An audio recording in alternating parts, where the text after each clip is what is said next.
There's something that you say in the book about awareness, and one of the things that I see very clearly in what you're saying now and also in the book is that awareness isn't enough, that action is also required. There has to be some action on the other side of it.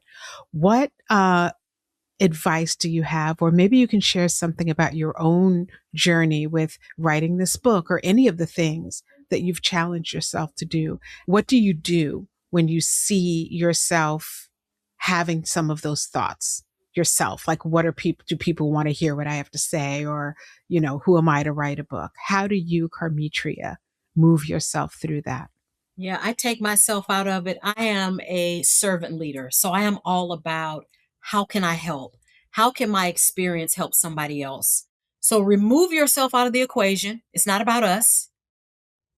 Think about people that you can help heal, even if it's one person. Remove yourself out of the equation and think about those you can help and heal. Because when we remove ourselves, it becomes so much easier. Because when I was writing the book, I clearly was saying, nobody wants to read this.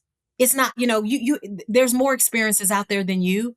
But then I start putting myself in my 19-year-old body. And I said, if I had had this book when I was 19, I would have saved myself a lot of tears and I would have gotten more sleep at night. Some things that happened. So when you think about helping others, that minimizes that negative self-talk and if I'm good enough. Because it's not about you, it's about the people you want to reach, teach, and help heal on the journey. It's funny. I use a similar strategy sometimes when I'm getting ready to speak in front of a large audience or if I'm teaching. And that actually is the strategy for me. When Ah, I find myself saying, but you, but I, that's a sign for me that I'm thinking too much about myself. And what I say is, Lisane, this isn't about you. This is about them. yep, You're being used as a catalyst that's right. That's to right. help other people. So this isn't about you and where you are. This is about the person or the persons in the room who are going Yep, to benefit from you getting out of your way and getting that's out of right. your head. And you said something so I think so powerful, authenticity. A lot of times we're stuck because we don't want to be judged. In this book, Yeah. I'm talking about some experiences that broke me. And I was scared to talk about them because but I tell people, telling your story is not telling your business.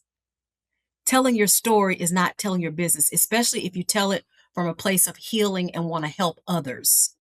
So we have to start creating safe spaces of non judgment for other women. Allow them to tell their story in their own way.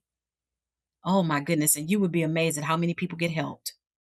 So I would encourage you, whatever the story is, it's not telling your business when it comes from a place of healing and wanting to help. So ladies, let's try to show up as authentic as we can. You got to be comfortable about it because you got to know when to share the story because we're so vulnerable with a lot of things. And unfortunately, sometimes people can use things against us. So if you have a story, number one, pray about it. Number two, is it the right time? And number three, are you really healed to share it? Because when you're healed, you won't care about the judgment. When you're healed, you just want to help people. You won't even see the judgment. No, you won't, because it's coming from a place of it's not about Kermetria. I want to help others. So I'm encouraging women, be more authentic as best you can. Share your story through prayer and make sure it's the right time. And how do you know when the right time is? Oh, you'll know. Like me writing this book. Yeah, I was, I mentor women and I started hearing the challenges that women were having. And I'm going, it may be time for you to speak up. It may be time for you to share your experience. And it's not that I'm perfect, but these are my lived experiences and I want to share my journey with you. And then I just prayed about it. Lord, I think I have something to help other women. Lord, help me say it the right way. Lord, am I the right one? Lord, am I really healed from this experience? So I think through prayer, you will get your answer to know when it's time. And you said something so very important. When you move yourself out of the way, when you've prayed about it, you won't care about being judged because your story is coming from a place of healing and you want to help somebody,